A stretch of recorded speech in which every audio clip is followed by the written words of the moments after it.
gamta yra tobula ir gamta šiaip, jinai, tą, ką mes sukūrėm, mes siekiam tos tobulybės, o gamta tobula ir jinai vėlgi tos objektus, kurie atsiranda kaip žmonių intelekto produktas, gamta juos vėl atgal bando įkorporuoti, bando įharmoninti. Tai va irgi šitos samanos jos užaugo vėliau. Jos nebuvo kažkaip sodintos per prievartą, ne? Jos yra būtent atsiradusios, užaugusios ir jos vėlgi labai taip gražiai keičiasi, kada laikykim, dabar buvo sausa, jos pageltonuoja, kada būna lietus, jos įgauna vėlgi tokią šviežią, tokią žalią atspalvį. Dar aš net į Dailės akademiją nebuvau stojęs ir tai buvo viskas labai... Jau čia tas parkas, bet būtent šioje vietoje. Buvo prasidėjo tokie pirmieji darbai, žinot, vienintelis įrankis tai buvo kirvis, po to, kai jau aš aplankiau savo senelę, savo tėvelio seseris Kanadoje, tai man padovanojo tokį seną pjūklą, John Deere, tai va pirmas toks profesionalus įrankis, labai sunkus beje, ir su kuriuo pradėjau jau taip, ten irgi tos jau storus, tos medžius, reiškia, ten, kurie nukrytė, reiškia, kad supjaustyti, ten išvalyti ir visą kitą, tai va tokia ir pradžia, tai, žinot, kaip Robinzono Kruzo, ko gero, tai. Ir tada mes neturėjom, na, ir net ir privažiavimo to kelio nebuvo elektros, nebuvo, na, ir kadangi norėjosi ir, kaip sakyt, ta idėja jau seniai, kaip knibždėjo galvoje to Europos centro idėja, kaip semantinė tokia idėja, kad ir tada norėjosi, kad pakviesti ir kad atsirastų ir skirtingų kultūrų ženklai, menininkus iš kitų šalių. Tai mes, na, kaip tos laiškus siųsdavom, man neturėjom nei telefono, nei nieko, tai ten tuo metu rašydavom kurso draugo nuomojamo buto šeimininkės telefoną, reiškia, kad neatrodytų taip nerimtai, kad čia susibūrė, reiškia, kaip sakyti, tokia iniciatyva rengti tarptautinius simpoziumus, kurti Europos parką, bet tačiau nėra net kaip ir prisiskambina. Taip ir tokia pradžia ir buvo.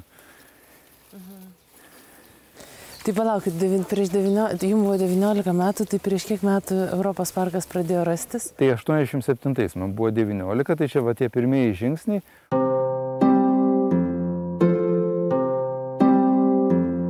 Įvairūs dalykai, apie kuriuos kažkaip svajojai, kažkas tai vat, būna toj pasąmonėje, jie anksčiau ir vėliau įvyksta. Tačiau tik tai ne taip greitai, kaip atrodo. Iš pradžių kartais galbūt mintise sugalvojam labai greitai viską, kad galim pakeisti, o viskas kūrėsi labai ilgai. Ir kuo ilgiau vyksta ta branda, tuo tie dalykai būna esmingesni. Na, kaip ir medis, nu, pavyzdžiui, ąžuolas, laikykime, ar obelis, ar kriaušė, jinai auga labai ilgai, bet koks jisai kietas, koks jisai atsparus vėjams, koks jisai yra įspūdingas savo siluetu.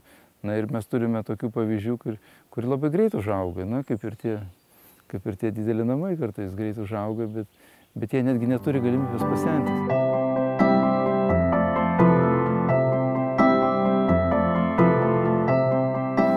Čia betonas užpildytas viduje yra pripilda, šiaip, kad atrodytų, kad... Čia gintaro karoso dangoraižiai. Nu, va, dangoraižiai, matot, mano tokie kitokie dangoraižiai. Kaip šitas darbas vadinasi? Vieta. Vieta. Čia pratrypta. Jau, kur. Jūs matot, mes visą laiką, aš galiu viskai čia tokios semantikos, iš tiesų žmonės yra visą laiką tarp keturių kampų, tarp keturių sienų, galbūt tarp dar kažko tai. Ir čia įeina, matot, į tą darbą ne vien tik tai, kad tos keturios kolonos, tačiau jos įeina tie akmenys, kurie ženklina matyti kažkokią erdvę. Jie matyti, tas akmenų punktyra ženklina dar kitą erdvę, kad yra ne tik tai šita erdvė, yra ir kita erdvė. Tas vanduo irgi jis yra suformuotas, jo čia nebuvo. Jisai yra irgi juosia tą erdvę. Ir uždaro pagal fengšui. Taip, jo, tai iš tiesų tai, suprantat, ir tai jau vadinasi kaip, tai vadinasi ne skulptūros, tai vadinasi kraštovaizdžio kūriniai, galbūt tas yra, na, teisingesnis toks pavadinimas. Na ir čia yra va ta vieta tokia. Čia žmonės atsistoja ir matyt galvoja noras. O čia būna ir atsistoja. Nes čia taip gerokai pratripta pievelė. Nu, vat, tas nebuvo apgalvota, kad tai bus, bet žmonės kažkokį ritualą yra patys sugalvoję. Ir čia būna bučiuojasi, mačiau, nu, tai įvairiai.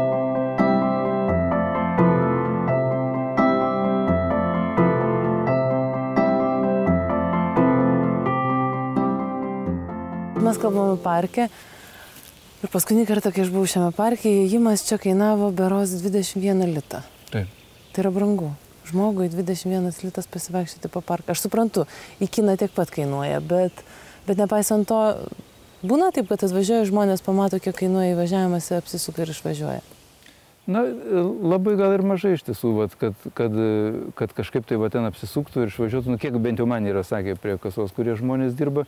O šiaip tai, na kaip, mūsų svajonė, na būtų ta svajonė tokia ideali, kad iš viso tas įėjimas nekainuotų.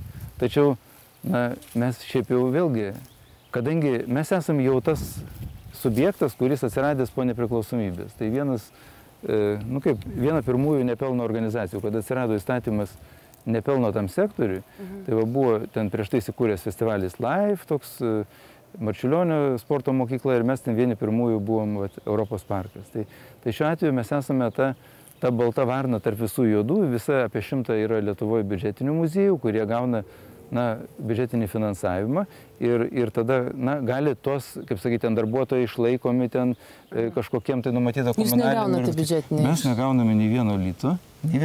Tai jums užtenka tų lėšų, kurias jūs gaunate už bilietus? Sunkiai verčiamės iš tiesų. Kartais būna, kad kažkuriam projektui ten, rėmėją gauni ir taip toliau. Bet dabar, žinot, vėlgi, ką mes ir šnekėjom, tas pasaulis yra labai pragmatiškas ir surastos rėmimus yra labai sunku. Tai pagrindas tai yra visos, tai yra tie, kur jūs minėjote, tie bilietukai, už ką mes turim, ir sumokėti, vien mes mokesčių sumokam virš 100 000 Lietuvos biudžetui.